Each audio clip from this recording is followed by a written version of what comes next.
All right, sisters, fans, here we are, episode 2 review. Now, in this video, what I might do for this in the oval, maybe the format, how I'll do the videos, I'll do just, quick recaps of what went down in the episode, then give my thoughts and, my opinions on certain things, and give my score somewhere in the video. I honestly don't know. I haven't even scored the episodes. If you were on Twitter last night, then you know I was actually on Twitter tweeting during both the Oval and Sisters. If you haven't followed me on Twitter, link to all my social medias in the description below. And also, thank you all so much. We hit 94,000 subscribers this morning, just like I requested. Hey, can we hit 94,000 before the end of the month? And we did it. So only 6,000, well, technically less than 6,000 more subscribers to go until we hit 100,000. So with that being said, well, I think this episode, I think it really was picking up where we left off. Definitely Andy focused. Sabrina and Calvin, who I kept calling Terrence in the first episode review because he's Terrence from the Pains. It's about their first date.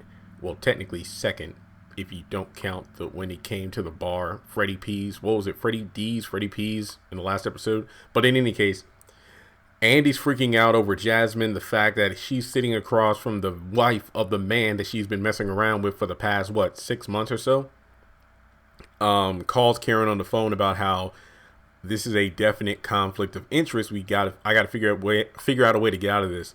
So she goes back and speaks with Jasmine because, she talks to her boss. But it's funny because in the last episode, is it her boss or supervisor? I forgot. But in any case, the white dude, he's basically reassuring her that she's got this. And going back to last week, it's like she kept being reminded of how they're taking this huge chance with her by allowing her to handle this big time case.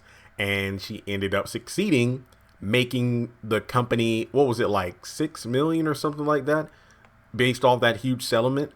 And now you've been handed another big case, and it's like you probably got butterflies in your stomach. It's okay, you've got this. So it's just very interesting to see the dynamic of, you know what,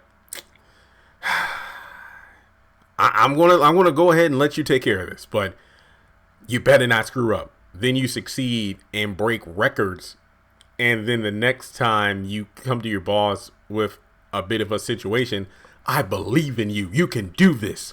And it doesn't have everything to do with the fact that you've made us millions, but no, you've got this. See what I mean? People don't want to jump aboard fully until they really see that you have what it takes to make it. They don't want to jump aboard when you're just getting started out. But once you succeeded and benefited them, they feel like they can actually, rely on you more than they originally gave you credit for. So there's that. So Jasmine is pretty much dropping bombs. The fact that not only does she have proof of Gary cheating, but the fact that she's had a private investigator. So almost like in Greenleaf, when Bishop was confronting Connie about the whole bribe she'd been receiving from H&H with the dates, the checks, the amounts, when they were withdrawn, things like that. She was talking about how we suspected that it's a woman that goes to the same gym, followed him this place and that place. And I'm like, okay, what if that private investigator goes to, Andy's place and Jasmine pops up like an episode of Cheaters? Like, that would be hilarious if it's like an episode of Cheaters and she bursts into the house and then sees Andy in bed with Gary. Very awkward. So that was an interesting opening to the episode. Then we go to Karen and Zach. They're both kind of getting ready for their work days. Zach is pretty much apologizing, but Karen isn't having it. And really, the gist of this scene is that she wants him gone and he'll leave by the time she gets back, because pretty much he's like, I just don't even want to deal with this anymore. Karen calls Sabrina and pretty much, feels played by Zach. But then Sabrina's like, well, didn't we talk about giving mixed signals? And then they go back and forth. Sabrina's coworker, probably my favorite character in the show so far. Her gay coworker at the bank. Again, I don't even really need to say anything. The dialogue and delivery is freaking hilarious. Basically, Sabrina gets some flowers from Calvin, And then we see Andy going to the beauty salon where Karen works, and they go out to lunch. And then they talk about Sabrina. Well, excuse me. Then we see Terrence and not Terrence, but Calvin and Sabrina's lunch date. And turns out he has a crazy baby mama, but one wonderful son. And they talk about how, they met, Instagram DMs, and yeah, that's pretty much it. Had sex one time, one son. All it takes is one time. Yeah, that's a hefty thing to consider, especially if it's unprotected sex. So, with that being said, what's Lance? At first I thought it was Lance, but it's Lance comes in, sees Calvin. They get a bit too friendly. Sabrina's looking like the confused Mr. Krabs meme, and she dips out. So while he's paying the bill, she dips out. But then we switch over to the restaurant that Karen and Andy are at. They're pretty much just recapping, what's been happening over the past episode. What happened between Karen and Zach. What happened between, Andy freaking out that she's sitting across from the woman who's married to the man she's messing with. And it's kind of interesting because Andy was putting on a pretty decent poker face, but you can tell there was guilt written all over her face. But then it's like Karen, I think, is sowing seeds of suspicion. And that's probably going to make Andy screw up, because I feel like she's going to be paranoid now, because you know how it is. Like when you're freaking out about something, your friends can either help alleviate the situation or make you feel worse about the situation. Because I'm the kind of person that's an overthinker. Literally, do you not know how many theories on this channel there are about certain things? So I pretty much always think, I almost feel like Candace from Phineas and Ferb. Like, even over the simplest thing, I always think of the worst possible scenario of the outcome. And it's like I could see Andy screwing up because she'll take Karen's words to heart and then, get busted. We'll just have to wait and see. But in any case, Danny shows up, and Danny's the kind of person I could never have dinner or just a basic conversation with, because she has no chill and I'll just be laughing too freaking hard. So they pretty much are just talking about the situation. Danny's suspicious as to why she's being invited out to lunch, thinking it has something to do with her using Karen's Amazon Prime account for something. And then Sabrina shows up, and some of the funniest dialogue that didn't come from Sabrina's coworker. Andy was like, "Girl, you're late. We got to get back to work." He kissed another man. Oh, we got time. So they sit back down and just talk about it. And I think it was pretty messed up how Sabrina just had this traumatizing experience, and next thing you know, all three of her friends dip out and leave her with the bill for lunch. So that was pretty, wow.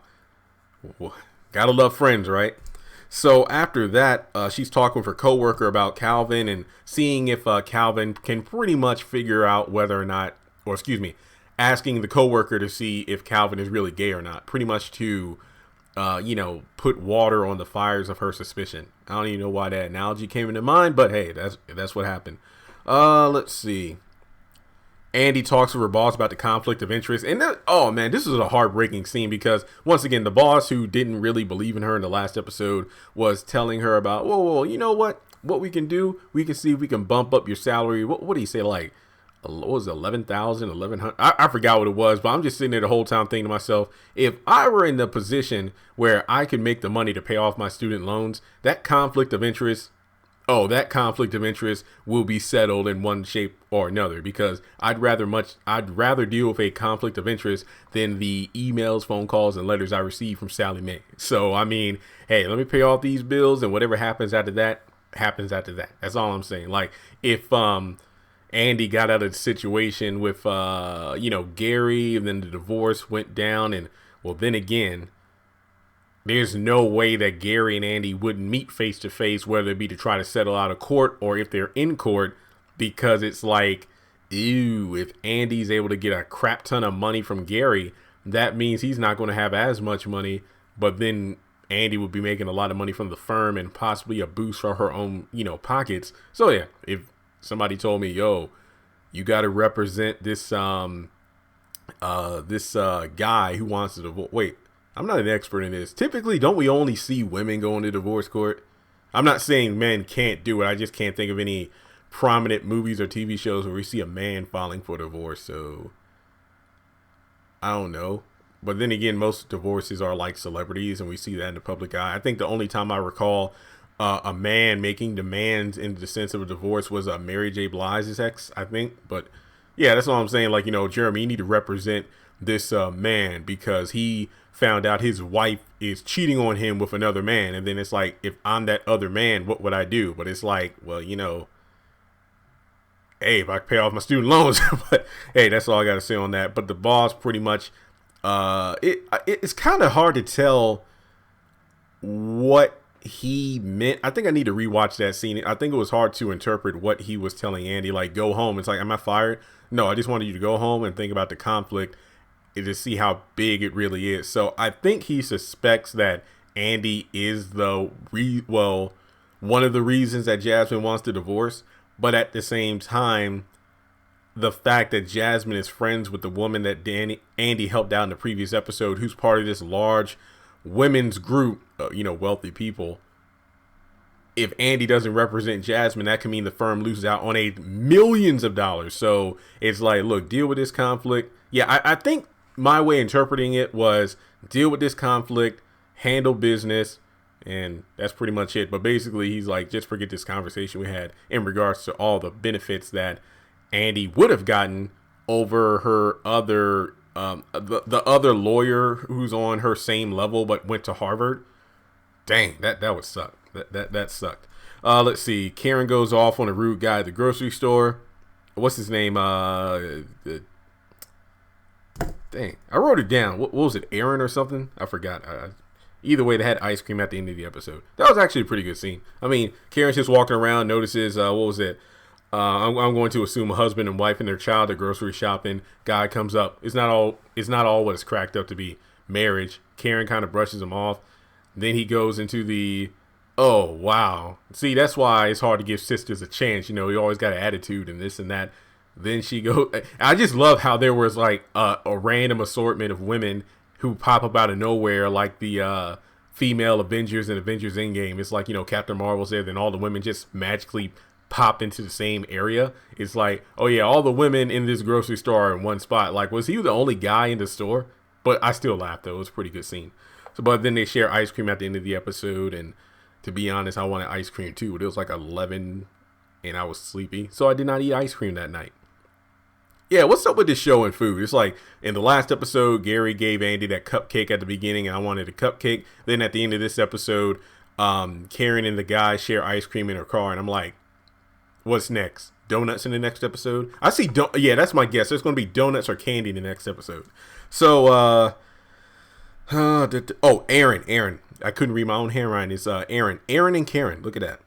But then we get, I think the last scene was Danny confronting Zach once again at the airport. But in this episode, I think he's meant to be more sympathetic than in the last episode, because in the last episode, he's just portrayed as, men ain't shit. But in this episode, he really wants to try to change. But then he realizes, he pretty much admits to his own shortcomings. Like, she gives me a hard time about not being able to chip in on the bills, as much as I should. And it's like, man, this job really doesn't pay much. And then Danny's like, well, why don't you get another job? And she makes a good point. But then he brings up the fact that he has a record. And I'm like, oh, the plot thickens.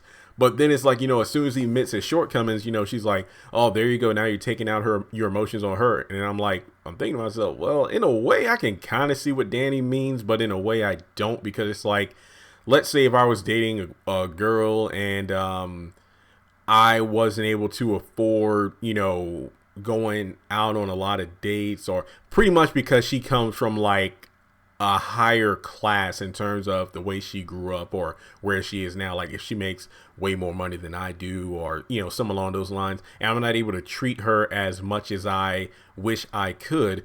And I was in my own feelings about it, but she didn't care about me not being able to treat her to, fancy dinners and things like that on a regular basis. So if she didn't have a problem with that, if she didn't care about the money, but then I was in my own emotions about not being able to provide like I think I should for her, then that's on me.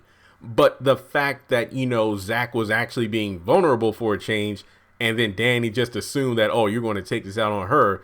But then you have to admit that Karen really wasn't giving him much leeway in terms of explaining himself at the beginning of the episode, it's kind of on her. But then again, if you go back to last week when we find out that she was taking antibiotics afraid of a STD due to Zach's messing around, yeah, that's completely on him. So I like how this scene was written so you could take both sides in a way. You could see where both of the characters are coming from. And, actually, I really didn't know what to make of Danny in the previous episode, but in this episode, I think I got more of a feel on her character. She definitely is the comic relief, but luckily Tyler Perry gave her redeeming qualities where she can have these heart-to-heart moments in the midst of, her random shenanigans like putting keys in her bosom and whatnot. Still a good scene. So I like how Danny is a well-rounded character. She reminds me of, remember Think Like a Man? Honestly, one of my favorite movies. Not the second one. The second one was like made just to be made, but the first one obviously followed almost like the book itself, but the second one was just made for laughs. It had its funny moments, but I prefer the first one. But I think of in that movie there are, what is it, like 2 or 3 or 4 couples, men and women having their spats and things like that. But then Kevin Hart's character is married to Wendy Williams, right? And basically, he's like the comic relief amongst all the other serious relationships in the movie. That's what Danny represents to me. Like, sometimes she can have her moments of wisdom, but overall, she's like the comic relief character. So I think she's like the equalizer in the episodes where she brings about comedy in the midst of a lot of drama and seriousness. So I think that's what I think about her character. But if I'm not mistaken, the episode ends with Danny catching Gary and another woman walking into the airport terminal. So with that being said, overall, I think I like this episode more than last week. I think I did. It was pretty good. I think this episode, I just really saw more shine for all the characters. And Andy's face during Jasmine's, breakdown of the situation. Andy's like, so do you have proof? So it's like, oh gosh, if she doesn't have proof, that means this case is null and void and I can figure out a way to, getting out of the situation. But when she pulled out the receipts, figuratively via the private investigator, it's like, oh crap, I'm screwed. So that was pretty good. Sabrina's coworker, really funny. Like that character, he's hilarious. Just 4 beautiful black women on screen. I think I took notice of it more this episode for some reason. I think it's because the first episode I was obviously paying attention more to like the little details. But yeah, everyone in this show looks great. I think Sabrina, I don't know why, but I just took a liking to her more in this episode. But again, I think it's because this episode felt like it gave all 4 women more of a chance to shine than in the first one, because I think that I got a better grasp of their characters this episode than the last one. So with that being said, let me know what you thought of this episode of Sistas. It was episode 2. Make sure you subscribe to the channel. Remember, we're trying to hit 100,000. It would be a miracle to hit it next month, but realistically, in terms of the current rate of growth, we might hit it, I want to say mid-December, but I would love to hit it next month. That way I can get the plaque in the mail before Christmas, and that would be awesome. But what is my score for the episode? I did not score it yet. I would say, what did I give last week? 8 out of 10 for both shows. I'm going to stick with an 8. I think 8 out of 10 is fair, just because I am engaged in the show. I think Andy's storyline is the one that's keeping me invested. Very curious about what Sabrina's going to do with Calvin. And I like the fact that they really integrated the whole social media thing into today's world. Like Calvin meeting that girl on Instagram and then ending up with a kid. And then I think Danny made a few references to, looking up this guy on social media to figure out what he's all about. And it's just like, these characters feel real in the sense that this kind of stuff goes on every day. So I dig it. I don't even know if people say that anymore, but I just felt like saying it. So happy Halloween, everyone. I have 0 plans for today. I mean, it's been storming most of the day, rain, and a lot of the events that were supposed to go on, not just where I'm at in Lynchburg, but in my hometown, have been canceled due to big storms. So be safe out there, kids and, young adults as well, and adults. But it's a Thursday, so I really don't know who's doing what on a Thursday night. Yeah. So thanks so much for tuning in, and I will catch you on the next video. Looking over my notes, I might do a video about the next episode preview. Might not. I don't know. But we'll have to wait and see. But I do know I'll be doing have and have not videos because people have been demanding that I do more on that. So be on the lookout. And I want to take a short break, then record my Oval episode review as well. And also, I forgot to point this out. Acting wise, Sistas is winning. I think that Sistas, in terms of the overall acting, Sistas win it. Oval, less to be desired, but I'll talk about that more in my Oval episode review. Not to say I don't like the show, but in terms of the acting, Sistas is clearly winning in my opinion.